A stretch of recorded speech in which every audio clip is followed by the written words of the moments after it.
Hi there, welcome back to TQC. If you're new here, this is a space where I share practical tools and honest reflections to help millennial and Gen Z adults build better lives one intentional decision at a time. I'm in my 30s now, and while I certainly don't have everything figured out, there are a handful of financial decisions I made in my 20s that I'm incredibly grateful for today. None of them created overnight success, and in fact, most of them were pretty boring. But together, they've had a pretty sizable impact on my financial life, especially when compounded over the last decade. I'm sharing these things for two reasons. One, if you're in your 20s and just starting out, maybe these things can serve as inspiration and guidance for your own journey. And two, if you've missed that window, now's still the perfect time to reflect and think about what you can do now to help get you set up for the next decade of your life. Whichever camp you fall into, the important thing is to remember that small decisions today can have a really, really big impact in the future, no matter how insignificant those actions may seem. So, without further ado, these are 10 things that I did in my 20s that I think made my financial journey in my 30s a little bit smoother. Let's jump in. Number one, when it came to schooling, I focused on practicality over prestige. College is a pretty important milestone for a lot of young people, partly because it signifies a transition from adolescence to young adulthood, and is also many people's first taste of real independence. And so, for that reason, I think it's easy to get caught up in chasing exciting opportunities and trying to have the college experience. And even if you're thinking about it from the perspective of preparing for the future, it's also easy to look at the wrong things, like the size of the school, the location, the name. I'm not saying those things don't matter, but at the end of the day, the goal is to graduate with a degree and useful skills that can help you build a stable life. I chose a school that was pretty close to where I live, had a very solid degree program, and most importantly, had a comparatively high degree of success when it came to graduate job placement rates. In the end, I was able to live at home, graduate without being saddled with a bunch of debt, and find a good job immediately after graduating. The lesson being, sometimes the smartest path isn't necessarily the fanciest. Number two might be a little controversial, but I normalized living at home with my family. One of the best financial decisions I made in my 20s was refusing to internalize the shame that often comes with the stigma of living at home with your parents as a young adult. I come from a culture where multi generational households are a very normal thing, and so when I arrived here in the West, I was very surprised to learn that not only do a lot of people have an aversion to living with their families, but it's also greatly shamed and stigmatized. But even after learning that, I just didn't care, and I still don't care. Living with family has been an incredible financial blessing because it's created breathing room for paying off debt, building emergency savings, starting to invest, navigating career transitions, and now transitioning into early parenthood. Not everyone can do this because not everyone has, first of all, a family to live with. Second, not all family dynamics are ideal. And also, some people simply want to live by themselves, and that's completely fine.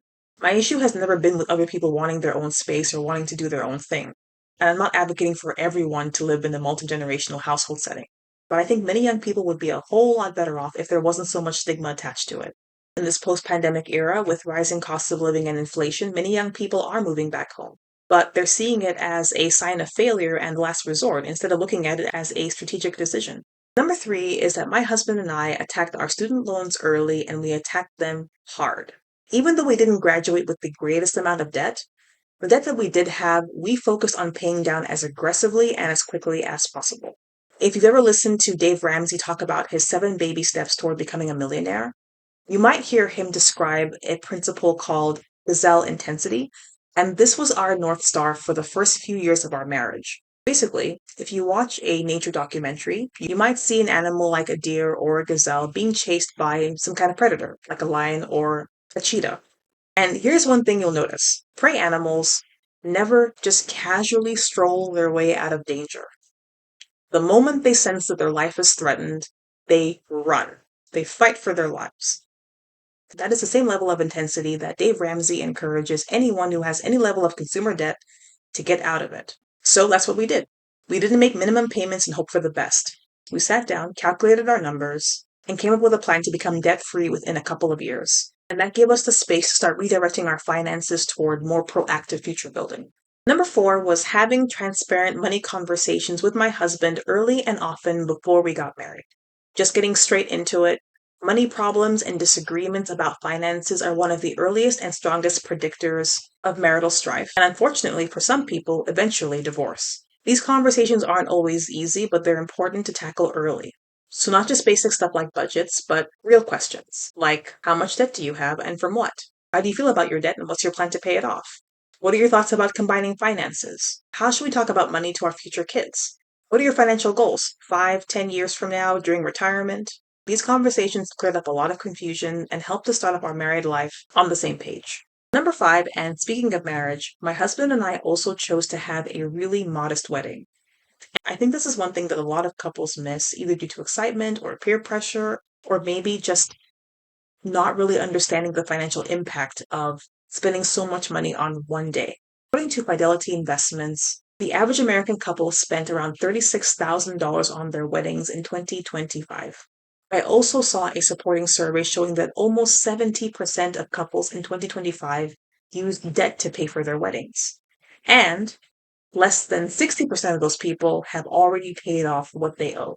I think it's important to remember that a wedding lasts a day, while a marriage lasts much longer. We chose to keep our wedding relatively small and modest and pay for it with cash, and spent less than $15,000 for what ended up being a really memorable day. If I could do it all over again, I'd do the exact same thing. Because it was a relief starting off married life without so much debt or stress hanging over our heads. Number 6, I experimented with a creative side hustle. One of the most valuable things I did in my 20s was to experiment with creating money outside of a traditional job. And this came about because during the COVID-19 pandemic, like a lot of people, I experienced job loss, and it was incredibly stressful. It really taught me just how volatile traditional employment can be sometimes. And so around that season, I decided to launch my own online business and kind of just see what happened. What began as a simple experiment ended up earning me a pretty good amount of extra income over the following years. But in hindsight, more importantly, was actually the confidence that I built. It was a real confidence booster to realize that I could teach myself a high value skill and then connect with other business owners who needed that skill. This forever changed how I viewed earning money. It taught me that earning money wasn't necessarily limited to a traditional paycheck. And that lesson has stayed with me ever since. Number 7, not normalizing expensive payments. This is a pretty simple one, but I believe that payment culture and upgrade culture is one of those culprits quietly killing North American finances. The average car payment in North America is anywhere between $500 and $1,000 per month. And here's the thing.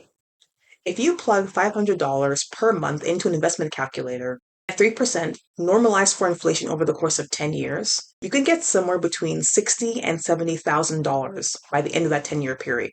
Once we realize that, my husband and I made a commitment to never normalize expensive car payments. Obviously, for a lot of people, having a car is a necessity. So I'm not simply saying just don't own a car. What I am saying is that many people don't really fully take the time to understand the complete impact of making those kind of payments over their long-term finances. And they confuse being able to make a payment with actually being able to afford the item that they're paying for. We apply the same mindset to other technology like our phones. We generally buy used and refurbished phones, which we pay for outright to avoid expensive payment plans. And we keep these phones for years and avoid upgrading whenever the next model comes out. Number 8, we hired a financial advisor when we were ready. After paying off our student loans, we eventually got to a place where it made sense to get professional guidance. Hiring a financial advisor helped us to clarify our goals, get started at investing, learn what to prioritize, and avoid feeling overwhelmed as we tackled our different financial priorities. I don't think everyone needs a financial advisor immediately, and there's a lot you can learn by yourself through online research. But I do think there comes a point where good, sound professional advice can help you to accelerate your progress and avoid costly mistakes. While hiring a financial advisor can sound really expensive and intimidating, one, it depends on the kind of advisor you hire and the frequency and type of support. And two, the way my husband and I afforded it and continue to afford it to this day is by making use of sinking funds, which I talked about in my previous video. I'll link it below so you can check it out. Number 9 was avoiding major lifestyle upgrades every time we got a raise. So each time our income increased, my husband and I had a choice. We could either immediately upgrade our lifestyles, or we could continue living largely the same and use the difference to strengthen our financial foundation. Most of the time, we chose the second option, which means that we didn't automatically view every raise as a permission to spend more. Instead, the raise became an opportunity to pay down debt faster, build our emergency savings, invest more, and save for future goals. Now, don't get me wrong, we certainly did figure out ways of enjoying the fruits of our labor over time. After all, I firmly do believe that the whole point of working hard, earning income, is to get to a place where you can eventually use your money to actually enjoy some quality of life. But the key for us was keeping everything in proportion. Because once a lifestyle upgrade becomes permanent, it becomes incredibly difficult to reverse if you need to cut back on your spending for whatever reason. Looking back, I think this decision amplified almost every other good financial choice that we made. And number 10, I will end with one that many people might find surprising, and that is learning to practice generosity before I felt like I could afford to. Some of the most important lessons I've learned about money have actually come from giving it away. And learning to be generous when financial resources were even more limited at the beginning of my financial journey helped me to develop a healthier relationship with money than I think I otherwise would have. It taught me that money is a tool and not really necessarily the end goal. And it helped me to avoid falling into the trap of believing that generosity was something that I would practice once I felt like I had enough. Because the truth is that for many of us, enough is an ever moving goalpost. That mindset not only shaped how I think about money, but also how I think about success in general.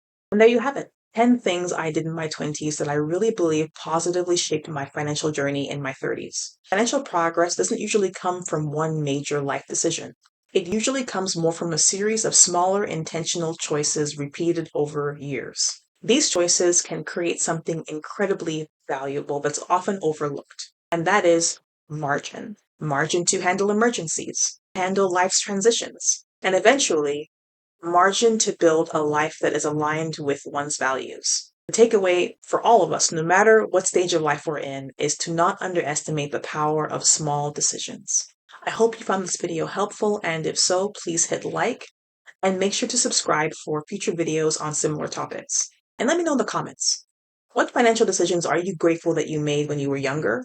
Or what small choices do you want to start investing now to prepare yourself for that next chapter of your life? As always, I'd love to hear your thoughts. Thank you so much for watching, and I'll see you in the next one. Bye!